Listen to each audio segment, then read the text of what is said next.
Hey everybody, welcome back to my channel. My name is Just a Fun Guy. This is Just a Fun Guy Coins. And this is a jar of just plain old copper pennies worth no more than a cent. I've scooped through it several times and I think I would know if I had something valuable. But what if I didn't know? What if that jar was full of valuable coins and I had no idea? I've done videos on what to look for and how to look for them, but I guess you can consider this video another of what to look for. Today's video is going to be the top, I'm not sure how many coins we're going to put in, you'll see it in the title, but those are valuable coins that could be hiding in your coin jar. Now, if you're a coin collector who watches my channel, you've probably seen these coins, probably have some. But for all you newbies out there, for everyone who doesn't collect coins, keep a lookout for these. Look through your coin jar, look in the rejected slot at Coinstar, see if you can find them. What are the coins? I'm going to have to show you on my computer camera. So with that being said, don't forget to like, comment, subscribe, and share, and well, on to the video. You've probably seen it in the title. Here's number 15. The 1992 Close AM Penny. Coins have to be minted very precisely, and any deviation from precision raises collectors' eyebrows. In 1992, the spacing between the A and the M in the United States of America on the reverse side of the penny was closer together than normal, hence the nickname Close AM. There were only 5 known examples of the 1992 P, or Philadelphia, when N1 was auctioned on eBay and it sold for $24,056.63. A 1992 D, or Denver Close AM, was also a great find. 15 of them are known to exist, and one sold for $20,700 in 2012. Number 14. A little bit of background. Every coin that the United States has minted, especially in the last 100 years, has had "In God We Trust" on it. But not in 2007. That year, the new George Washington dollar coins were released into the United States, and an unknown of them were accidentally minted without the standard inscription "In God We Trust."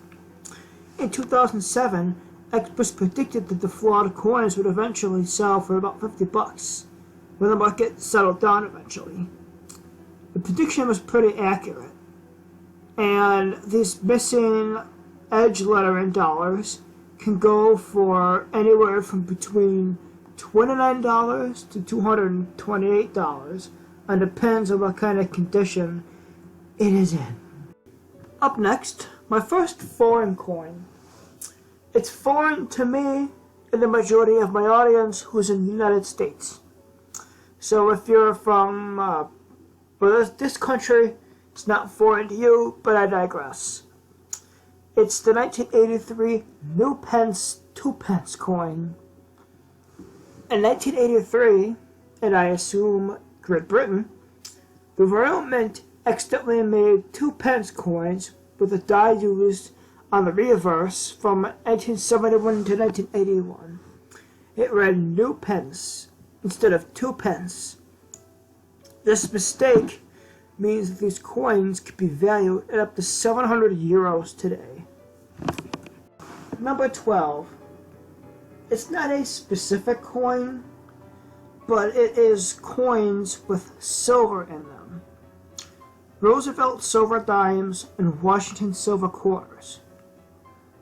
These dimes and quarters were made of silver pre-1964, and they were at least 90% silver, which of some of these silver coins have higher values than others when it comes to key dates and mintages and all that good stuff. But these coins are more valuable because of the melt value. That silver and those coins, it's not going to be worthless anytime soon. And these coins, ironically, are called junk silver. In 2005, Speared Bison Jefferson nickel is up next. You might be surprised to know that back in 2005, they put the buffalo back on the nickel. And there is an error on the tail side. It looks like the buffalo has been speared, and it's a deep scratch. That's due to a gouge on the die when the coin was minted. And these sell for typically, they can sell for up to $1,265. Moving on to coin number 10, you have the 1999 Philadelphia Connecticut Broad-Struck Quarter. Another little state quarter that's worth more than 25 cents is a 1999 Connecticut quarter that was broad-struck, which means it was not quite lined up properly with the machine. If you got one in your possession, you're not going to be 25 cents richer. You're going to be $25 richer. Moving right along, we have the 1997 Double Ear Lincoln Penny. Apparently back in the day, there were a lot of abnormalities about Abraham Lincoln's appearance. He was diagnosed with facial asymmetry condition, but he didn't have double earlobes. There's one penny that I think it's an error, but it looks like Lincoln has two sets of earlobes. That was not supposed to be on the penny, and these pennies can be up to $250. Number 8 is the 1982 No Mint Mark Roosevelt dime. In the U.S., all coins are printed with a letter indicating the mint to which they were made. S is San Francisco, P is Philadelphia, and D means Denver. There are also retired mints as well. Like there used to be an O mint mark, but there is no longer an O mint mark. There are W mint marks for West Point. There are some higher value coins with that mint mark on there. However, in 1982, the Philadelphia Mint forgot to put their identifying mark on a Roosevelt dime. It's the first era of that kind to ever be made on a U.S. coin. It's unknown how many of them were actually distributed, but up to 10,000 of them were found in the Sandusky, Ohio area after they were given as change at a Cedar Point amusement parks. Though thousands of them were released, a Roosevelt dime lacking mint mark could sell for up to $300. So, if you were in the Cedar Point area in 1982 and you get a dime for change and you still kept it, it could be one of these, and you could have $300 in your pocket. The next coin on my list, we're going back overseas to the United Kingdom once again, to Britain. Because in November 2008, the Royal Mint misprinted somewhere between 50,000 and 250,000 20-pence pieces. They accidentally omitted the date. Because there are quite a few of them in circulation, these coins aren't worth a whole lot of money, but you could potentially make 100 euros off of 20 pence, which in American, or yeah, I guess you could say in American, it would be like you had a quarter, and you made $100 off that quarter. It's quite a bit of money for such a small coin. Coin number 6 has us going to the land down under, Australia. It's the 2000 Australian 1/10 mule. I guess you could say it's a dime. But because of an error at the Royal Australian Mint, a number of $1 coins were printed with Queen Elizabeth II on the obverse, usually reserved for 10-cent pieces. The result is a double rim on the heads side of the coin, which some collectors have paid nearly $3,000 for. Coin number 5 brings us back to America. It's a 2005 Kansas State quarter, but there's an error in this Kansas State quarter. The motto isn't "Gotta Be Trust," but the motto on these particular quarters isn't "Gotta Be Rust." And how it goes from trust to rust is the result of grease buildup in the coin die, via the word T in trust. Grease buildup errors aren't that uncommon, and they're not always worth much.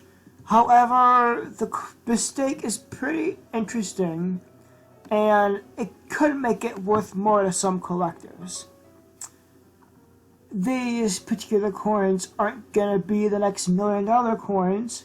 They're not going to put your kids through college, but if you have one, it could be an extra $100 in your pocket. Moving on to number 4, we're going back overseas. It's the 2009 KEW Gardens 50p coin. Back in 2009, here in America, coins were minted less. There's fewer of them, so they're worth more. Over in Britain, their Royal Mint released 210,000 50p coins celebrating the 250th anniversary of the Royal Botanical Gardens. Emblazoned with the new Kew Gardens, Padoga, and it's the Kew Gardens Padoga, or KEW or Q, however you say that. The coin is a great return on that 50p investment. It can go for about 150 euros on eBay. The 2004 Wisconsin State Quarter brings us back to America, but this quarter has an error with an extra leaf. Little bit of a side tangent. Back in the day, my grandma, when these state quarters first came out, she got my brother and I 2 maps of the 50 states, and it was a whole United States map, and in the center of the state was a hole we could put the state quarter. She got one for my brother and I and my 2 cousins, because there were only 4 of us grandkids at the time. And by the time my sister came along, she couldn't keep up with it, and now she's got 11 grandkids, long story short. But I have mine that she gave to me under my bed, and all 50 states are filled. But on with this quarter here, of the 453 million Wisconsin quarters minted in 2004, thousands were somehow marked with an extra leaf on a husk of corn. Some speculate mint employee did it on purpose. Depending on the quality of the coin, these extra leaf coins have sold for up to $1,499. You should take a special note of your pocket change if you live in Tucson. Approximately 5,000 of these coins have been discovered there. Tucson and the Tucson area. Coin number 2 is the most famous coin on this list when it comes to value, and when it comes to how many people know about it. The 1955 double die penny. How those pennies are made is the coin gets stamped, and then the coin gets stamped again but it's slightly askew. In 1955, 20 to 24,000 of these double-die pennies were released to the public, mostly as change given from cigarette vending machines. The doubling is visible on the letters, and Lincoln's bust is unaffected. This particular coin, in extremely fine condition, could be worth about $1,800. The most valuable penny to look for on this list is a 1943 bronze penny. In 1943, pennies were made of bronze or copper. They were made of steel that year. They were made of steel because copper needed to be rationed for World War II.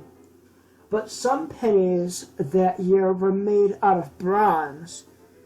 And these bronze or copper variety pennies, because some of them were made of copper before they started being made of steel that year. Some of those pennies, in average condition, can be worth $141,198. And in good condition, over just under $400,000.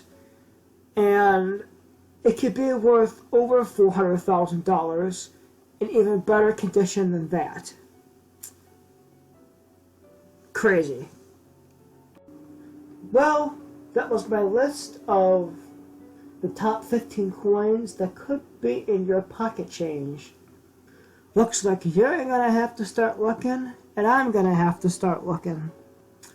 So with that being said, my name is Mr. Funkai. Don't forget to like, comment, subscribe, and share, and hit the bell icon. Till next time, I am signing off. So long, YouTube.